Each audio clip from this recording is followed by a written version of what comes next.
Hi, my name is Beth Hiley here for BoardGameGeek, and I'm here with Eric Fogel from Yellow, and he is going to give us a walkthrough of the very hotly anticipated Kitara, which has been getting a lot of buzz on BDG. Eric, why don't you just take it away and let's dig right into this one.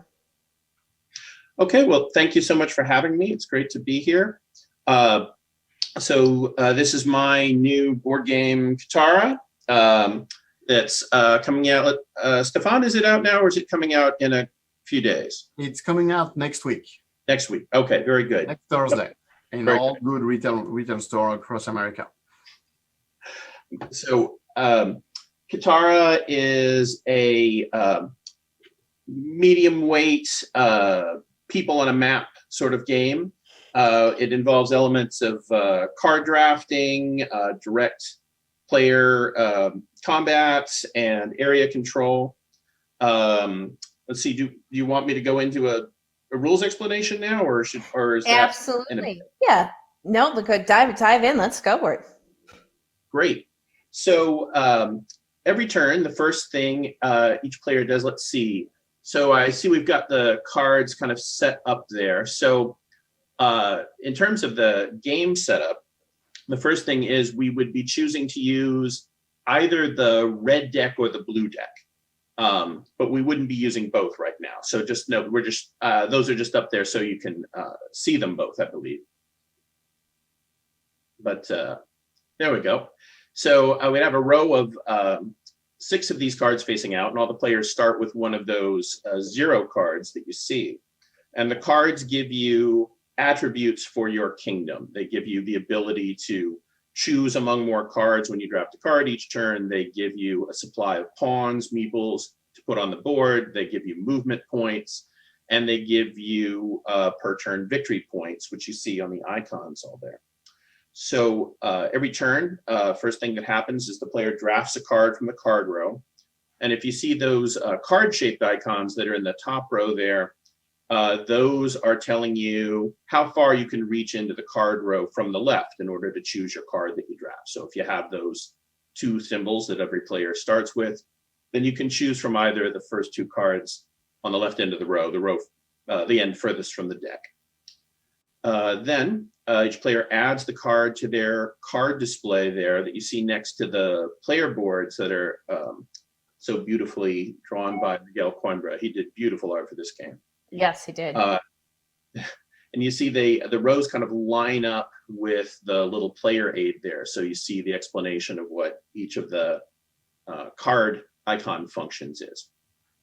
So whatever new pawns the card is giving you, you take those from your supply and you distribute them among your territories on the board. You distribute them among your regions on the board that you already control with your meeples. The cards, when you take a card, it doesn't give you new, a given card doesn't pay off new meeples every turn. It just gives you meeples one time when you first add it to your kingdom. And then the, sorry, I couldn't quite hear you. Nope, okay. Then the third row of icons down gives you movement points. So then the player goes into their movement phase. Each movement action that you see there will move a group of meeples of any size across one white border from one region to an adjacent region. The lake regions you see on the map are impassable. And combat happens during the movement phase. And combat in this game is just a matter of having superior numbers. It's non-random. So you invade an enemy's territory with more pawns than the enemy has there in that territory, you win, and they're forced to retreat. They have to retreat to one of the closest territories they still hold on the map. And you're not allowed to attack a player's last territory, although it's pretty rare that a player gets bunched up just, well, I shouldn't say that. It happens sometimes. Players get bunched up into just one territory sometimes.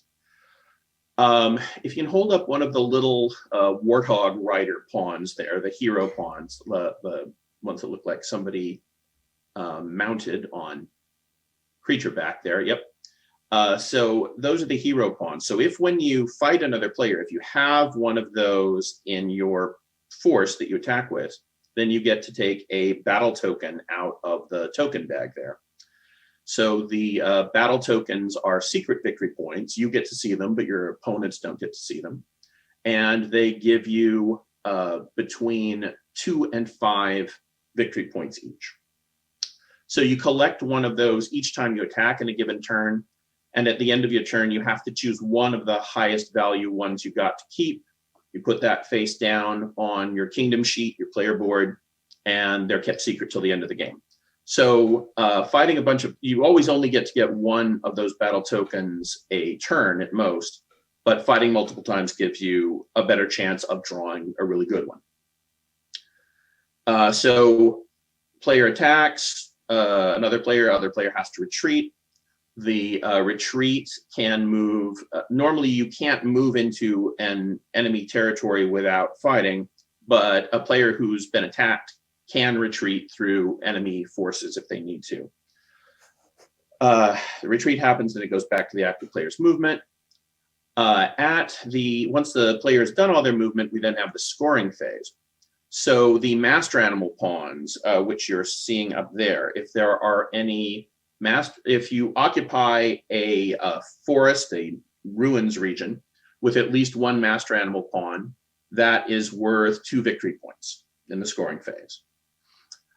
Also, some of the cards have victory point icons, which are the little circles in the 4th row of icons on the cards. Those symbols give you 1 victory point per turn. And of course, you choose your hero token that your high value hero token for the turn, and keep that face down your player board. That's the scoring phase, easy peasy. And then we have the manage phase. So each of the cards in your kingdom has to be supported at the end of every round in order for you to keep it for the next round. So in order to support a card, you need to occupy a savanna region with at least one of your warrior pawns, which are the kind of regular small dude pawns there.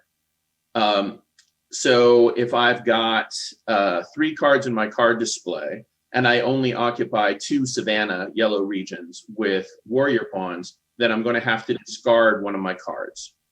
And whichever card I discard, if it was giving me any pawns, any meeples, I'm going to have to remove meeples of the same type from the board when I lose the card.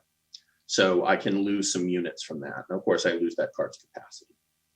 Then that's the end of the turn. It passes to the next player's turn. As we go through the deck, new cards come off the deck. The deck is stacked up through eras 1 through 5. And the cards get more powerful each era. They give you more icons. And when the first era 5 card is turned face up from the deck, that triggers the end of the game. So when that happens, players play back to the start player, and then all players get 1 more full turn. Then at the end of the game, they reveal all of their hidden hero tokens and score the points for those. Also, every card they keep until the end of the game is worth 2 victory points. And at that point, the player with the most victory points wins. Now, Eric, I know that you've had this design kicking around for a while, and you wrote a designer diary, which Eric Martin had posted in the chat a little bit earlier, and perhaps if he's hearing me, he wouldn't mind doing that again. But I'm wondering if you could talk a little bit too about how that you had some of these mechanics in your head and in a notebook, and then how did that end up getting married with this theme? Sure. So the first iteration of sort of proto version of this game that was certainly somewhat different was way back in 2012. And it had a lot of the elements you see. It had the card draft. The combat style worked pretty much the same.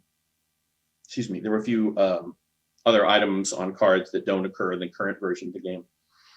That game bounced around for a while until that I signed with the Forge Next agency, which as far as I know is the only board game agency out there. And it was Guy Tom, my agent there, who put me in touch with Yellow, or I should say pitched the game to Yellow, and they took it up. And at that point, it was Yellow who were really interested in resetting the game in Africa in a sort of Afro fantasy setting, sort of semi-historical mythological setting. And I loved that idea. I thought it was great because I don't feel like Africa has gotten enough attention from board game themes, or certainly not the right kind of attention. There's several Africa themed games out there, but most of them are either most of them are actually war games in the North Africa campaign sort of setting, or then a lot of them are sort of about colonialism or about tourism, things like that. So in some ways, they're not really games about Africa. They're more about Europeans in Africa, in a sense. So the idea of doing a pre-colonial setting, one that blended kind of history and mythology, that was super, super appealing to me. And so although they put that broad idea out there, then they kind of largely turned it over to me to sort of research a specific setting to put the board game in. And we ended up with the few interesting settings I found that I might want to revisit someday, but we ended up with the Kitara Empire, which is a sort of semi-mythical empire. There certainly was a real empire there in antiquity, but a lot of the kind of details we have about it are more things that live in mythology. There's certainly a lot of active mythology for the region about the empire. So that was how the theme came to be. That plus me hitting the books and doing my research. I'm not really a full-on expert on African culture, but I am an academic and a scholar, and so I can do research when I need to. And I think maybe one of the reasons there haven't been more Africa-themed games is if you want to set a game in ancient Greece, you can probably go to your public library and find everything you need to do a pretty good historical setting. But if you want to set one in ancient Africa, you have to kind of get into some pretty serious academic databases to do your delving and find collated information about it. Well, and Lincoln has very kindly put out, I believe that's a 2-player board sitting now in the middle, correct? Yes, indeed. One of the great luxuries that Yellow gave me on this production is they let me have a separate board side for each number of players. So I could, balance each player count perfectly, which honestly is not really something I expected.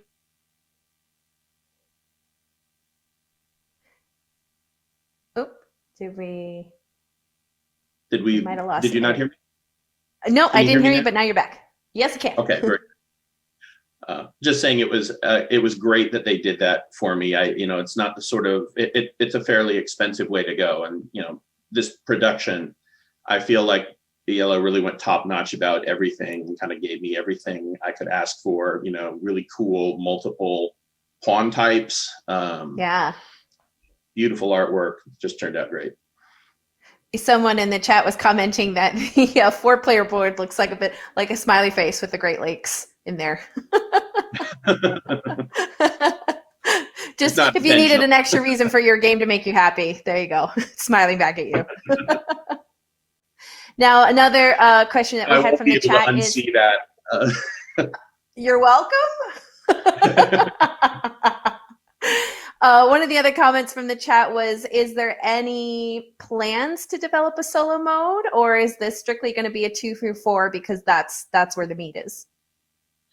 I put some thought into it, and to be honest, I couldn't come up with a solo mode that I thought was worthy of putting out there. It's really difficult in a game that has people on a map and has direct player conflict. You'd have to make up I think a pretty complicated robot for the adversaries to make a 1-player version work for this. So, if I'm doing something like a cooperative game like Dresden Files, I always want to make a 1-player mode for that because it's a natural fit. But I wouldn't want to put out a 1-player version that I didn't think was good, because that would be false advertising, I think. Now, one of the things that I was interested about is you do have 2 decks, a red deck and a blue deck. So could you talk a little bit about why there's 2 versions there within the base game? Sure. So one of the things ELO asked for was to make an alternate deck that would reduce the pressure on players to support their card display each turn for players who wanted less kind of card loss there. So the red deck has a set of crop icons, little wheat icons that appear in row 5. No card ever has more than one of them. But the cards that have that icon are self-feeding, self-supporting. So you don't have to have a Savannah region occupied on the board to support those cards. You also can't discard those cards in the event that you do need to discard some cards.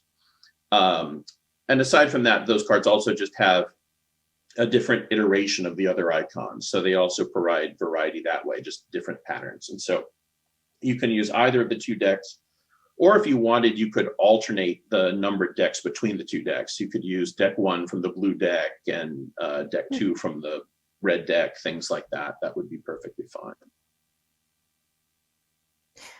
Eric, was there anything in producing this game, both from an original idea and then once you started partnering with Yellow, that you said that your dreams are kind of met with this? Were there any other ideas that you felt like evolved in a direction that you weren't anticipating? Are you talking about mechanics of the game primarily? Or the physical components, either? In terms of the mechanics, I think the core card drafting mechanic, which is really pretty central to this, is the same as one that was in an earlier pure card game of mine, or Armorica. So when I came up with it in that game, that was definitely sort of an aha moment, like, oh, this is a good, I could build a game around this. In fact, I built 2 games around it. Probably the second mechanical big innovation is the first version of this game didn't have multiple meeple types in it. That got introduced around kind of the 2.0 prototype, I think it was. I've actually written a prototype history for this game that's going to come out on the Yellow blog probably in a week or so, for people who are really interested in the mechanical evolution of the game specifically. But introducing the different meeple types really opened up the game a lot. I think it added a lot of tactical interest to it. And then as far as the production goes, I think once I saw the realization of the meeple types in particular, those were really kind of, ooh, this is ticking off an item on my bucket list. It is a designer, cool custom meeples was always kind of on that list. And to actually get, specifically, there's 5 original wooden components in this game, if you also count the scoring tokens and the movement tokens, which is, again, just feels very luxurious to me. Also, I think I've had really talented artists on a lot of my games, which is really gratifying. But the art in this game is particularly gratifying. I think it just really evokes the setting so well and really gives you that feeling of a game universe. That to me was, seeing as that art started coming along pretty early on in the theming process for this game. So, and some of the art is created in response to the theme I drafted. And in some cases I was adjusting the theme to accommodate some art that had already been done. It was a real back and forth, games are sort of, they're not like paintings where just one person creates everything, more like movies where they're really created by a team, and all the team has influence on the artistic shape of the final product. So I think this game, that there was a nice interaction there, a nice kind of back and forth that results in a gestalt that's really more than the sum of its parts, I think.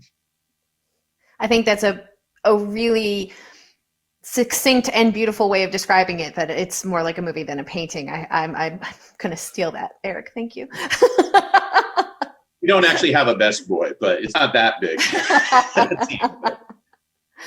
Well, Eric, any final thoughts that you wanted to share about Kitara? Otherwise, I will pass the baton over to Stefan to maybe talk a little bit about other things coming out with Yellow. Sure, that would be fine. Do we have time to play through a sample turn or two, or have we let too much time go by? We've got about 5 minutes left. So okay, let's just pass it over to Stefan then. But I think I've said what I need to say, but I do hope everybody out there will get a chance to take a look at it and try it. So Stefan. Thank you. Thank you, Beth. Hi, how are you doing? Of course. Hi. Yeah, what's new and what's coming up with Yellow?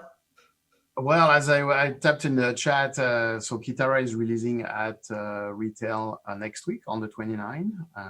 And then I think it's coming out this week in Europe, I think.